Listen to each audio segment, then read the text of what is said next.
Mirë se erdhe në botën ku askush nuk është i pafajshëm. Sekrete shqiptare, vendi ku rrëfimet më të thella, më të ndaluara dhe më të pathëna të shqiptarëve marrin zë. Na bëni subscribe për histori të ndryshme.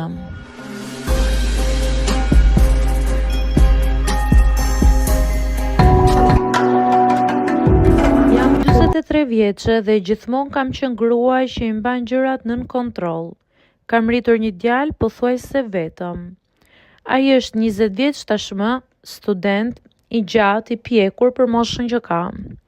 Ndonjëherë e shoh dhe më duket e pabesueshme se si ka kaluar koha. Ende mbaj mend si e çoja përdorje në kopësht. Gjithçka nisi me diçka të vogël, një lodhje që nuk më largohej, një ndjesie e çuditshme në trup. Mendova se ishte stresi, menopauza që po afrohej, apo thjesht jeta. Por kur cikli më vonua, diçka më shtrëngua në stomak. Shkova për analiza pa i thënë askujt, as shoqes time më të afërt, as djalit sigurisht. Kur mora rezultatin, më ra letra nga duart. Testi i shtatzanis doli pozitiv. Ula në një stol jashtë laboratorit dhe më iku fryma. Truri më shkoi menjëherë në vende ku nuk duhej të shkonte. Fillova të ripërtyp çdo moment të fundit, çdo situatë absurde, çdo mendim të errët që ndoshta kisha shtyr thellë brenda vetes, pa e kuptuar.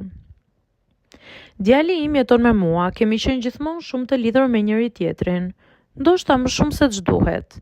Ai më ndihmon, më mbron, më flet hapur, dhe pikërisht kjo afërsi në atë moment paniku u kthye në armikun tim më të madh.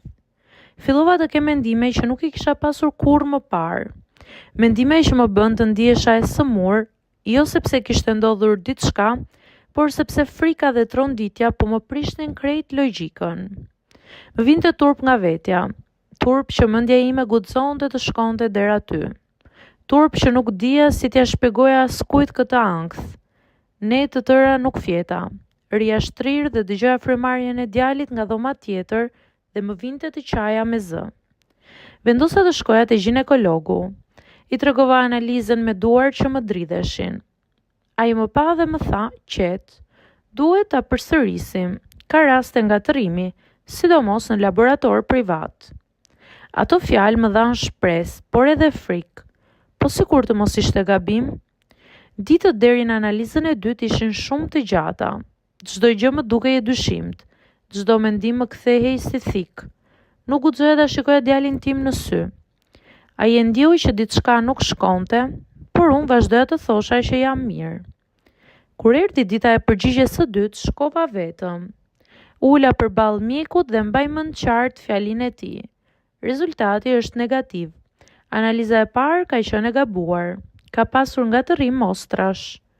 Në atë moment nuk qava, nuk fola, vetëm mbylla syt dhe mora frym. Sikur trupi im në fund u kthye në vendin e vet. Kur dola jashtë, shpërtheva në lot. Lot çlirimi, por edhe lot turpi. Jo për diçka që kisha bërë konkretisht, por për diçka që mendja ime kishte guxuar ta imagjinonte nën presion. Më pas fola me një psikologe. Ajo më shpjegoi se tronditja, vetmia, lodhja emocionale dhe roli i gjatë si nënë e vetme mund ta shtrëmëroj perceptimin në moment krize. Mendimet nuk janë fakte dhe nuk jam një njeri i keq pse u friksova. Atë mbrëmje për herë të parë pas disa ditësh u ula të haja darkë me djalin. E pash dhe ndjeva vetëm atë që kisha ndjerë gjithmonë. Dashuri prindërore, mbrojtje dhe krenari. Sot kur mendoj për atë periudhë më duket si një mjegull e errët nga e cila dola.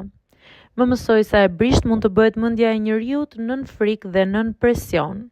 Gjithashtu sa e rëndësishme është të kërkosh të vërtetën dhe jo të mbetesh peng i mendimeve. Nuk isha shtatzën, por isha e lodhur, e trembur dhe shumë njerëz nuk flasin për këtë. Kjo historia ime nuk është turp, por është thjesht një kujtesë.